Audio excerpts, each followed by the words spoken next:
with the House Majority Leader, Eric Cantor. He's joining us from Capitol Hill. Is there going to be a deal or no deal? Will 160 million Americans lose that payroll tax cut come January 1st, or are you ready to make a deal?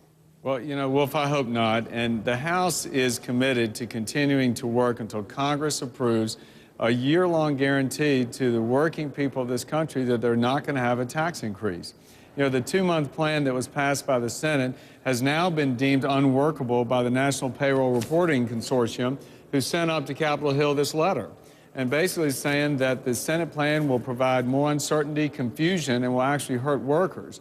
And I don't think anybody really thinks that it is a good way to implement policy on a two-month basis. And again, that's what we're saying. It's time for the Senate to come back to town to do what it is that the President said we should be doing, which is to provide that year-long guarantee that taxes are not going to go up on working people. Here's what the Senate Majority Leader, Harry Reid, said, and I'll put it up on the screen. He said, when we met last week, Speaker Boehner requested that Senator McConnell, he's the Republican leader in the Senate, and I work out a compromise. Neither side got everything they wanted, but we forged a middle ground that passed the Senate by an overwhelming bipartisan majority. Here's the question. Isn't 2 months better than nothing? Well, we can do better than 2 months. I don't think there's anybody who said that 2-month tax policy or health care policy is the way we ought to go. And we can do this. I mean, when negotiations broke off, Wolf, you know, we were close. And I think that we can do this.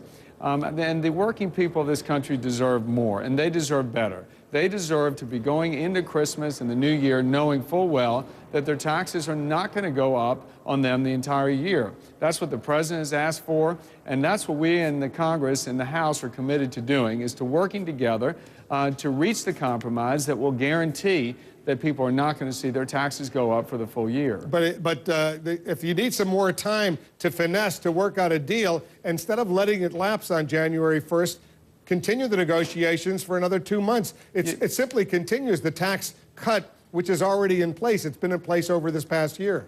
Right, we can do this, Wolf. We can do this. We've got 2 weeks to do it. And again, we don't need any more uncertainty. And all sides, I think, agree that a year-long tax guarantee that taxes don't go up is much better. And again, you see the people who are in the business saying that this plan that's passed by the Senate, the 60-day plan, is just unworkable. It's not a tenable position to take. And I think that Harry Reid's going to have to call the Senate back to get down to work with us so we can resolve this for the working families and taxpayers of the country, and I think we'll all be better off. A lot of the Senate Republicans, a whole bunch of them, are coming out strongly against you, the Republican leadership in the House. Scott Brown, the Republican senator from Massachusetts, said this: the House Republicans' plan to scuttle the deal to help middle-class families is irresponsible and wrong. I appreciate their effort to extend these measures for a full year, but a 2-month extension is a good deal when it means we avoid jeopardizing the livelihoods of millions of American families. That's a Republican Senator, Scott Brown. Now, what do you want to say to Senator Brown? I think you'll also see in Senator Brown's statements that he supports coming together in a conference committee and working out the differences. And I think that's all we're asking. No one's saying my way or the highway. We're saying we can do this. We really can. We shouldn't be going on vacation. We shouldn't be taking holiday here until we get the work done for the people of this country. And I think that there's pretty much agreement that 1 year can be done. We don't need to be governing in 2-month increments.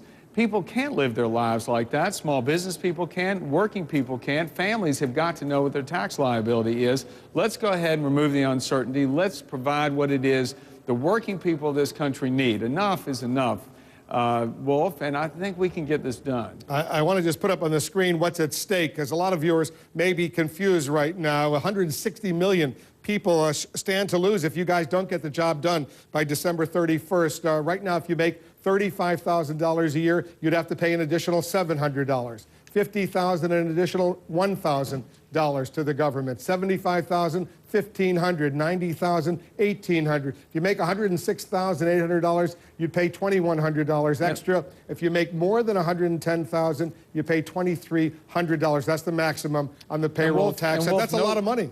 Well, if nobody wants those taxes to go into effect, that's what we're here talking about right now. No one does. And I'll tell you, if the Senate doesn't come back, if the Senate doesn't come back into town, they're going to have a lot of answering to do to the taxpayers of this country.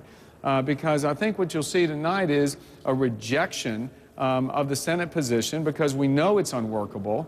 And we've got a better way, and we're asking the Senate to come sit down. Let's talk and get this straight so the American people and small businesses can know what their tax situation is next year and be guaranteed that taxes are not going to go up. You know, in the CBS poll that came out, and now another Gallup poll that has just come out, they asked about the approval of Congress. Do you think Congress is doing a good job or a bad job? Approval number for Congress right now is only 11%. Mr. Leader, only 11% of the American public think that approve of the job that Congress is doing. What does that say to you? Well, do you blame them? I mean, here you've got the White House, you've got the Senate, Democrats and Republicans, and you have us in the House saying that we all feel that a year's extension of the payroll tax holiday is where we should go, but yet you've got the Senate passing a 60-day version and leaving town. I mean, do you blame the people for sitting there scratching their heads wondering what's going on in Washington? That's what we've got to end, Wolf. We've got to start working together and really showing the people that we get it. They're tired of hearing reasons why things can't be done in Washington, and we're saying that we're willing to work together to try and produce results, and that's exactly what the discussion and the vote tonight is about in the House. Well, we hope you guys, the House and the Senate, Democrats and Republicans, independents out there, can get the job done between now and December 31st, because a lot of folks are going to be hurting if you don't. So good luck, Mr. Leader. Thank you, Wolf.